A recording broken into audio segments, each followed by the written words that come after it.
Hello students. So students, this is in the series of the approximately around 70 case law which you are supposed to complete in 2 hours and 20 minutes. There is already a 2 hours video students of 67 case law, for which I'll just give it in the description link. 3 case law students, 3 extra case law is something which is an addition to that existing video. That 3 case law students, I'm just going to do it straight away and I will go to close it. From this PDF file, if you see this PDF file which I have prepared it, this you for every case law, when you start going through that video, I hope that the students would have gone through the video. In this case, you will find that whatever you need to write in the examination about the case law, that is how we have divided everything. You will find that what is the points that you have to write it, that is how I have done the split up. And you can easily revise this entire 70 case laws and what to write in that limited time of 2 hours 10 minutes 20 minutes. This PDF file students, I'll just put it in my Telegram channel, and you all are aware Telegram channel is CA Durgesh Singh. Now CA Durgesh Singh, so now there will not be any space. This is one, so no space, nothing. CA Durgesh Singh, you will just put it in a Telegram. You will find this particular PDF file. So the PDF file is on 30th of June. Find the post and you will get that particular PDF file. Let's start students, which are the 3 case law which I'm talking about it, which has been introduced in this, which I'm going to cover it in this video, apart from that particular video which I've covered it towards which I've covered in the previous lecture, the link of which I'll just give you in the description box. Students, here the Dalmia Power Limited, this particular case, for case law number 14, case law number 17, and I think there was one more case law, last one, that is 70. 14, 17 and 70 is what I'm going to do it in this case. Rest of it I've already covered in the previous video. First case law, quickly students, looking into this. See here, primarily because we are restricting ourselves only to what you are supposed to write in the examination, I have ensured that facts is kept as minimum as possible so that you directly write the relevant content in the exam. So, but I'll just quickly tell you the facts in this case. Here, students, was a case where this was a case of the amalgamation, and thereafter, because amalgamation process took some time, approvals were required from NCLT and all. So that in fact has taken a lot of time in the process.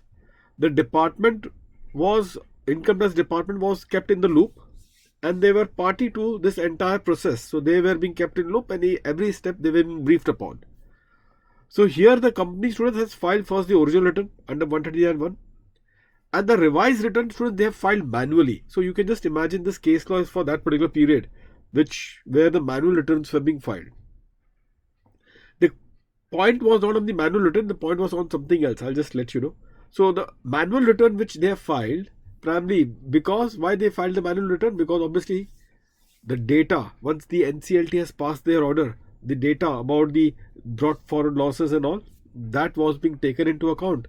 And once that data was clear as to how much is the loss that will be allowed, so considering that particular loss, that they have filed the revised return, but after the due date of 139(5), and that they have filed manually.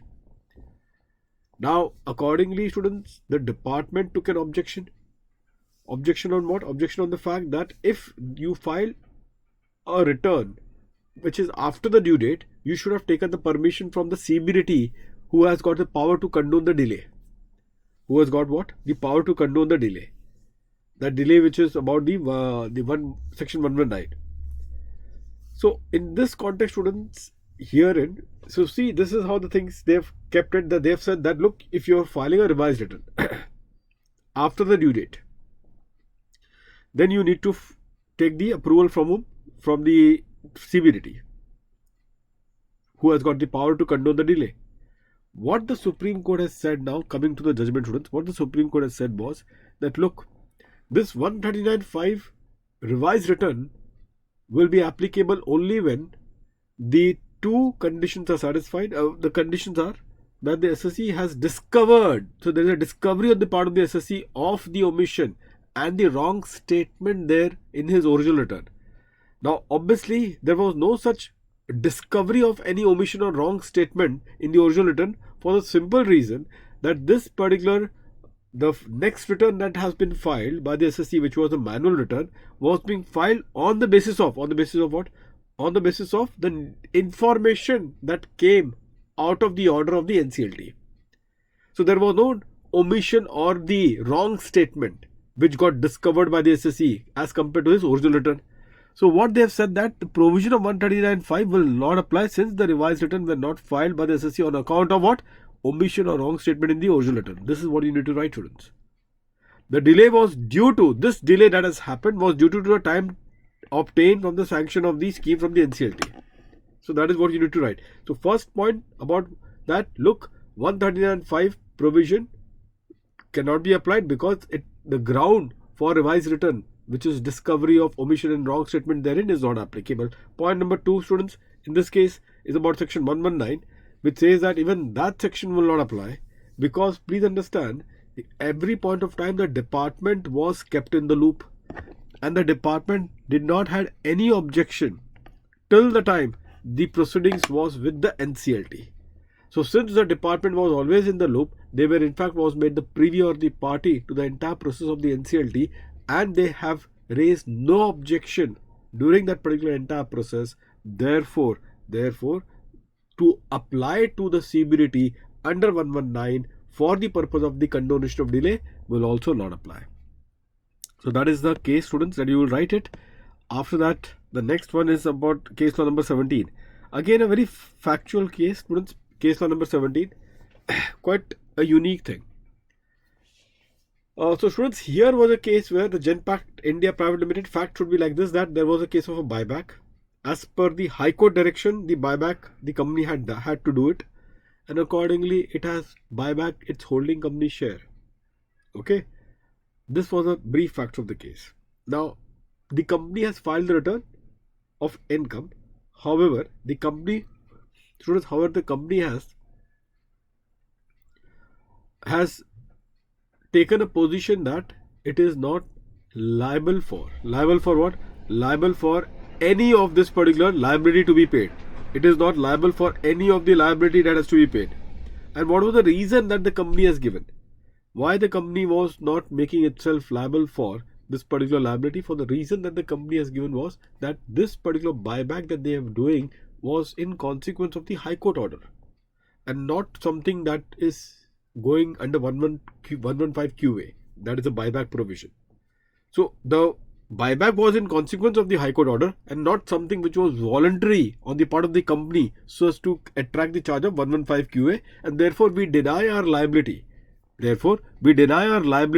Primarily which the department has raised during the course of the assessment, because the department has given the notice of scrutiny and they said that, look, you were supposed to pay the buyback tax, why didn't you make the payment? So therefore the company took this position that we made the buyback because of what? Because of the High Court order and not something that we have done it voluntarily so as to fall within the scope of 115 QA. Now the order was passed by the AO and the order was to enhance the liability, and the moment it got enhanced, the SSE got very much frustrated with this enhancement, and therefore this frustration, what the SSE did, students, you would know, he filed a writ petition. Before the High Court. Okay, now what the department said that, look boss, how can against the order which is passed by the AO, how can you go ahead and do the writ petition? Why don't you file a appeal before the CIT appeal? The SSE said that there is no provision where such order, where I'm denying the liability, I have to make the I need to go to the normal course of the appeal channel, that is CIT appeal, ITAT, High Court and Supreme Court. I can very much go to the High Court to file the writ petition, and that is what the position that the SSE took. Accordingly, students, again in this particular case law in Genpact, what they have said, the Supreme Court said that the correct approach should have been, the SSE should have come towards the normal appeal with the CIT appeal. And why is it so? Let's read this one. Supreme Court held that any determination under 115 QA be it regarding quantification of liability or the question whether such company is liable or not, because the company here was disputing that they are not liable, would fall within the ambit of this phrase. Can you see this phrase, student? This phrase you need to write in the examination. Which phrase? So for what you need to write in the exam? Supreme Court held that any determination under 115 QA, that is the buyback provision, be it regarding two things, that is either the quantification or what? The question whether such company is liable or not. That is the second one. Okay, whether the liability exists or not. So quantification and the chargeability, both of which will be falling within the ambit of this phrase. Which phrase? An order against the SSC where the SSC denies his liability to be assessed under this act. So when I am denying my liability to be assessed under this act, this can happen because of two factors. Number one is that I deny that I am liable at first place. There is no liability on my part. Second is the fact that whatever I have paid is final. What you have enhanced is incorrect. So if I have paid something, say for example, if I have paid a tax amount of 100 rupees, department in the assessment has made it 120. So I say that, look, I have paid 100, I am not liable anymore. So whatever quantification that you have done enhancing my liability, I disregard to that particular enhancement. So I am denying my liability to the extent of extra 20 that you have done in the quantification. Okay, so that is what it means. But the case over here in this case was about the fact that the SSC is denying that he is liable. He is liable under 115 QA, isn't it? So question is, denying my liability under 115 QA, denying the applicability under 115 QA, does it fall within the scope of this phrase? An order against the SSC where the SSC denies, an order passed by the AO against the SSC where the SSC is denying his liability to be assessed under this act. Does this case fall within the scope of this phrase? And the answer is yes. This phrase, students, is 246A, the appeal before the CIT appeals. And therefore the Supreme Court said that, look, you should have gone with what? You should have gone with the CIT appeal. So your appeal forum should be the CIT appeal and not the writ petition. So this is how, students, you'll be getting the question in the examination. So just listen it and write the correct stuff, move on. Rest of it, students, I have all covered in the previous particular video. So you can just quickly run through that. It's a 2 hours video. So you will finish it off the remaining part. And the last case law, students, is this one. Case law number 70. CIT versus Chetak Enterprise Limited. In fact, students, here was a case of ATIA. Now this ATIA, what was a case wherein there was a partnership firm. It entered into an agreement with the state government for the purpose of the development of the road, the infrastructure facility. But in that MOA itself, they have mentioned very clearly that this particular firm would be acquired by whom? By the company. The firm would be acquired by the company, which was categorically mentioned in the agreement. The point is this, that primarily that they have to ensure, because what happens, ATIA gives a very categorical deduction, profit link deduction only to the SSC. Now if there is a business restructuring that took place later on, primarily business restructuring that took place later on, then for the balance period, because you all are aware you get for 10 consecutive years, isn't it? Then for the balance period, the restructured company or the SSC doesn't get the benefit. But please understand in this context what they have done. At the agreement itself, they have mentioned what they have mentioned. Please see herein. As the SSC company MOA, SSC's company's MOA states that its main object was to acquire as a going concern and continue the business carried on by the firm. So the company will acquire, okay, and continue the business of the firm, which was of the same eligible business of ATIA. Clause B are also fulfilled that the agreement was initially executed between the erstwhile firm and the state government, but with a clear understanding that as and when the partnership firm is converted into the company, the name of the company in the agreement so executed be recorded, recognizing the change.